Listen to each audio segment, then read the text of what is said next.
तो मेरे आइडिया के हिसाब से शायद 1-2 हफ्ते के अंदर जो टिकट्स हैं वो आ जानी चाहिए लाइव, क्योंकि बहुत टाइम हो गया, फिर ऐसे कम टाइम बचेगा डब्ल्यूडब्ल्यू के इंडिया शो के लिए जहाँ पर कैपेसिटी 5000 की है। तो आप मुझे अपना एक अंदाज़ा बताओ कि आपको क्या लगता है कि मिनिमम टिकट्स कितनी होंगी, कितने प्राइस की, और मैक्सिमम कितनी जा सकती हैं, या फिर कितनी होनी चाहिए? किस हिसाब से डब्ल्यूडब्ल्यू को यहाँ पे टिकट के प्राइस रखनी चाहिए इंडिया के हैदराबाद इवेंट में? Okay, hello chatters, my name is Rohit and you are watching Wrestle Chatter. Welcome है गाइस आपका वॉइस ऑफ रेसलिंग के एक और नए एपिसोड के अंदर, और स्टार्ट करते हैं आज ब्लड लाइन में एक और नए मेंबर के ऐड होने से। तो आपको पता है कि ब्लड लाइन के अंदर जितने मेंबर्स ऐड हो हमको सभी कम लेंगे, क्योंकि जितनी बड़ी फैक्शन लगती है उसको उतना देखने में मजा आता है।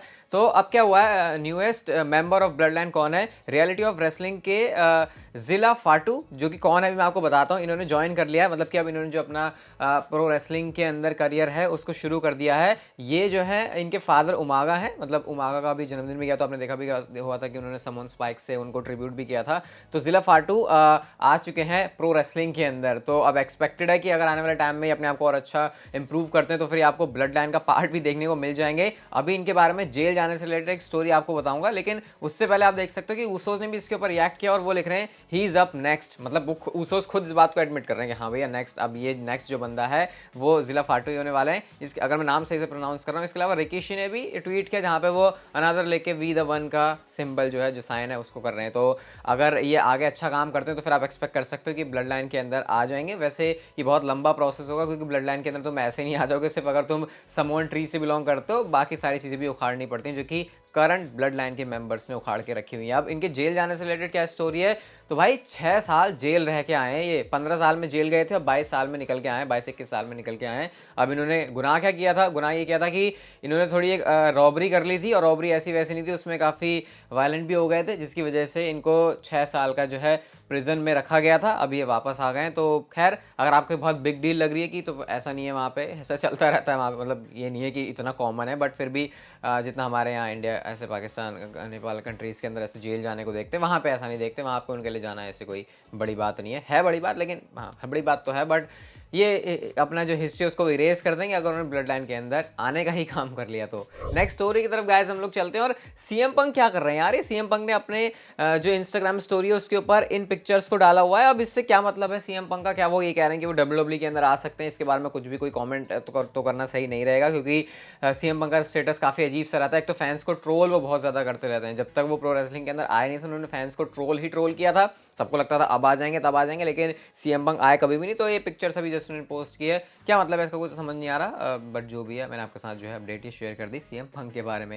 नेक्स्ट स्टोरी की तरफ गाइस हम लोग चलते हैं। और विलियम रीगल के बारे में बड़ी अजीब सी बात पता चली। सबसे पहले तो वो एडब्ल्यू के शो में अपेयर हुए, kind of send off video थी वो, तो ज़्यादा ये नहीं है कि हाँ वो वहाँ कैसे चले गए। अब विलियम रीगल डब्ल्यूडब्ल्यू के साथ कॉन्ट्रैक्ट नेगोशिएट कर रहे हैं। मैंने आपसे कहा था कि 2023 में वो डब्ल्यूडब्ल्यू में आ सकते हैं, लेकिन गाइस डब्ल्यूडब्ल्यू में 2023 में वो बैक स्टेज आ सकते हैं ऑन स्क्रीन रोल के लिए। अभी विलियम रीगल डब्ल्यूडब्ल्यू टेलीविजन पर आने के लिए क्लियर नहीं होंगे, 2024 तक की रिपोर्ट्स का कहना है। तो मतलब विलियम रीगल भले ही डब्ल्यूडब्ल्यू कंपनी के साथ साइंड हो जाएंगे, बट फिर भी वो टेलीविजन पर अपीयर नहीं हो पाएंगे, क्योंकि ऑन स्क्रीन वाला जो रोल है शायद वो किसी एडब्ल्यू में कोई क्लॉज और कॉन्ट्रैक्ट है कि भाई बहुत सारे पचड़े रहते हैं, तो इस वजह से वो नहीं आ पाएंगे। तो वैसे भी मुझे लगता है कि ट्रिपल एच को ज़्यादा जो विलियम रीगल की ज़रूरत है वो बैक स्टेज है, बैक स्टेज के कामों को अच्छी तरीके से चलाने के लिए। आई थिंक ये काम भी अगर वो कर लेते हैं तो इतना ऑन स्क्रीन लाने के लिए ट्रिपल एच विलियम रीगल तक का वेट कर सकते हैं। द रॉक के बारे में बात करते हैं तो ब्लैक एडम, आपको पता है रॉक की मूवी सक्सेसफुल रही है बहुत ज़्यादा। कितनी सक्सेसफुल रही है, ड्वेन जॉनसन ने इसको खुद ट्वीट करके बताया, और वो ये कहते हैं कि फाइनेंसर्स की तरफ से कंफर्म करके मैंने ये चीज़ आपको बता रहा हूँ कि जो ब्लैक एडम का प्रॉफिट है वो $52 मिलियन से $72 मिलियन के बीच होगा। अगर आप इसे इंडियन रुपीज़ में कन्वर्ट करो तो ये 400 से 700 करोड़ रुपए के आसपास आती है। तो इतना जो प्रॉफिट है वो ब्लैक एडम कमा लेगी। और वहाँ पर वो ये भी बता रहे हैं at almost $400 million worldwide we are building a new franchise step by step. और वो लिख रहे हैं first Captain America did $370 million for the DC future. तो अपनी जो सक्सेस है छाती चौड़ी करके रॉक बता रहे हैं। और वैसे मैंने इनका देखा भी था पूरा कि काफ़ी ज़्यादा जो मूवी मैंने देखी नहीं है, मूवीज़ में इतनी ज़्यादा देखता नहीं हूँ, लेकिन जिस तरीके की उन्होंने ट्रेनिंग प्रिपरेशन करी थी इस मूवी के लिए, आई थिंक इतना तो रॉक जैसे सुपरस्टार के लिए बनता ही है। ब्रॉन स्ट्रोमैन ने रिसेंटली एक इंटरव्यू के अंदर जो कि उन्होंने टोरंटो सन को दिया, उन्होंने बताया कि कैसे डब्ल्यूडब्ल्यू से रिलीज़ होना भाई उनके लिए बहुत खतरनाक था। वो ये कहते हैं कि जब मुझे ये बात पता चली तो वो जो पिल है, यानी कि ये जो खुराक है, ये जो दवा है कि मैं रिलीज़ हो गया, इसको हजम कर पाना मेरे लिए बहुत ज़्यादा मुश्किल हो गया था। लेकिन फिर मैंने रियलाइज़ किया कि चलो अब ये जो हो गया, मेरे शौक तो है, अब मुझे नेक्स्ट क्या करना है, क्योंकि इस चीज़ के अलावा मैं और तो कुछ नहीं करना चाहता। बट खैर ब्रॉन स्ट्रोमैन, देखो किस्मत अच्छी बात होती है और लॉयल्टी भी कहीं ना कहीं यहाँ पर साथ आई ब्रॉन स्ट्रोमैन की, कि जैसे ट्रिपल एच कंट्रोल में आया उन्होंने ब्रॉन स्ट्रोमैन को वापस बुला लिया। और मेरे ख्याल से ब्रॉन स्ट्रोमैन को सबसे पहले रिलीज ही करना विंस मैकमैन का, या फिर ये जो डब्ल्यूडब्ल्यू के रिलीजेस के अंदर जो भी लोग इन्वॉल्व हैं, काफ़ी बेकार डिसीजन था। अगली स्टोरी की तरफ गाइस हम लोग चलते हैं और कोफी किंगस्टन कुछ बहुत जल्दी कमाल कर सकते हैं, धमाल कर सकते हैं। अब कोफी किंगस्टन और एक्सेवियर वुड्स के बारे में आपको बताया था कि कैसे एनएक्सटी डेडलाइन के अंदर जो है ये फेस करने वाले हैं एनएक्सटी टैग टीम चैंपियनशिप के लिए प्रिटी डेडली को। अब इसमें क्या होने वाला है कि कोफी किंगस्टन के पास एक बहुत बढ़िया मौका है कि वो रिकॉर्ड बना लें डब्ल्यूडब्ल्यूई के अंदर सबसे ज़्यादा टैग टीम चैंपियन बनने का। अभी 14 बार के वो टैग टीम चैंपियन हैं और ये एज एंड बुकर टी के साथ रिकॉर्ड को शेयर करते हैं, लेकिन अगर वो यहाँ पे चैंपियनशिप जीत जाते हैं तो 15 बार के टैग टीम चैंपियन वो बन जाएंगे, और इससे पहले डब्ल्यूडब्ल्यूई के अंदर ये काम किसी ने भी नहीं किया। तो एक बहुत बड़ी चीज़ कोफी किंगस्टन अपने नाम कर सकते हैं अगर उन्होंने नेक्स्ट मैच में कोफी किंगस्टन के साथ मिलकर एनएक्सटी टैग टीम चैंपियनशिप को अपने नाम कर लिया। क्या आपको लगता है ऐसा होने वाला है कि एनएक्सटी के ऊपर जाकर कोफी एंड एक्सेवियर वुड जीत सकते हैं? मुझे आप लोग एक बात कमेंट सेक्शन के अंदर बता सकते हो।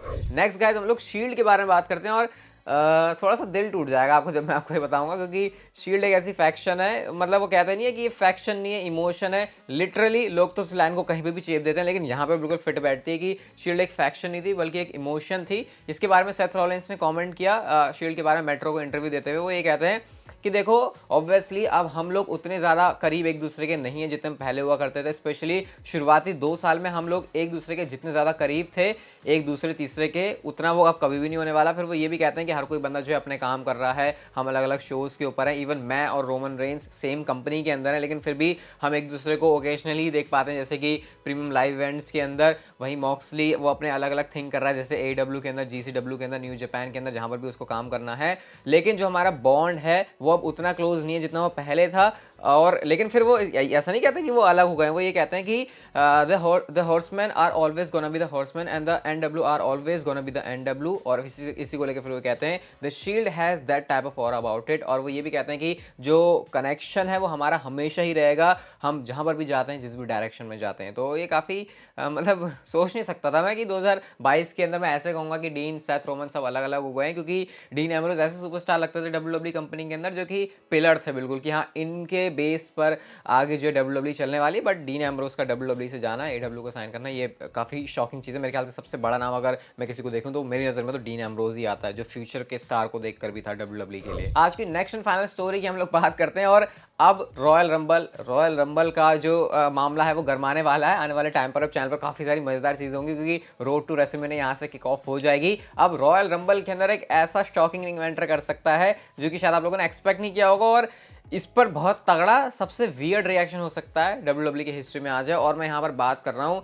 विंस मैकमैन की, विंस मैकमैन के रॉयल रंबल मैच के अंदर एंटर करने की। अब वो कैसे हो सकता है? अब आपको पता है विंस मैकमैन ने जो है डब्ल्यूडब्ल्यूई के अंदर रिसेंटली उनका कांड हुआ, जिसकी वजह से उनको अपनी जो सारी पोस्ट वगैरह हैं डब्ल्यूडब्ल्यूई से, उससे वो चले गए हैं, शेयर होल्डर ही रह गए वो डब्ल्यूडब्ल्यूई कंपनी के, बाकी उनका कोई नाता बचा नहीं है। इवन हमने ये भी सुना कि विंस मैकमैन का अब डब्ल्यूडब्ल्यूई ऑन स्क्रीन में आने का भी कोई चांस नहीं है, क्योंकि ऐसी मैच के साथ डब्ल्यूडब्ल्यूई उनको नहीं दिखाना चाहेगी टेलीविजन के ऊपर, क्योंकि वो उनकी कंपनी की ब्रांड इमेज को भी इंपैक्ट करेगा। बट रिसेंटली हम लोगों ने देखा कि एनएक्सटी के ऊपर मेंशन किया गया विंस मैकमैन को। अब गाइस इससे क्या स्पेकुलेशन आ रही है? स्पेकुलेशन ये आ रही है कि पॉसिबिलिटी ये भी है कि विंस मैकमैन की जो इमेज खराब हो गई है, अब अगर वो डब्ल्यूडब्ल्यूई टेलीविजन पर कभी भी नहीं आते तो जैसी इमेज उनकी अभी है वो वैसे ही रहेगी, उसके ऊपर मिट्टी या फिर पर्दा डालने का काम कुछ भी नहीं हो सकता। लेकिन अगर डब्ल्यूडब्ल्यूई बजाय इसके विंस मैकमैन को डब्ल्यूडब्ल्यूई टेलीविजन के ऊपर यूज करे, और कौन ऐसा बंदा होगा जो कि विंस मैकमैन का टेलीविजन के ऊपर मिस्टर मैकमैन वाला रोल पसंद नहीं करता? हील में वो काफ़ी अच्छा काम करते हैं, अगर हीट लेनी हो उसके ऊपर काफ़ी अच्छा काम करते हैं, तो उनकी इमेज को कह सकते हैं उसके ऊपर पॉलिश करने के लिए, उसको ढकने के लिए हो सकता है डब्ल्यूडब्ल्यूई टेलीविजन के ऊपर लेकर आना शुरू कर दे विंस मैकमैन को। और शायद इसकी शुरुआत हो सकती है रॉयल रंबल मैच के अंदर एंटर करके। और जो लोग विंस मैकमैन को मिस भी कर रहे हैं वो टेलीविजन के ऊपर देख लेंगे उनको। और जो इतने टाइम से हमको विंस मैकमैन की आदत है वो है ना, एक झटके से एकदम से चली गई थी, तो फिर डब्ल्यूडब्ल्यूई का यूज कर सकती है टेलीविजन के ऊपर। क्या है? अच्छा आइडिया है, मेरे ख्याल से बहुत अच्छा आइडिया है, क्योंकि रियल लाइफ के अंदर जो भी उनकी चीज़ें हो, जब टेलीविजन के ऊपर काम करने की बात आती है, विंस मैकमैन का जो कैरेक्टर है वो काफ़ी ज़्यादा एंटरटेनिंग है। तो ऐसा हो सकता है कि रॉयल रंबल मैच में एक सरप्राइज एंट्रेंट बनकर सबको शॉक कर दे विंस मैकमैन। और अगर ऐसा होता है तो मैं इसके लिए एक्साइटेड रहूँगा। बताऊंगा कि जो रिएक्शन है विंस मैकमैन को वो किस टाइप का मिलेगा। हालांकि अभी सिर्फ स्पेकुलेशन है, लेट्स सी आने वाले टाइम में क्या ये चीज़ें होती हैं, और ऑड्स भी डेफिनेटली आएंगे विंस मैकमैन के रॉयल रंबल में एंटर करने के, तो वो मैं आपके साथ शेयर करूंगा आने वाले टाइम में चैनल में फ्यूचर में। आज की वीडियो तक की थी, अच्छी लगी तो like share subscribe notification bell को ऑन कर दो एंड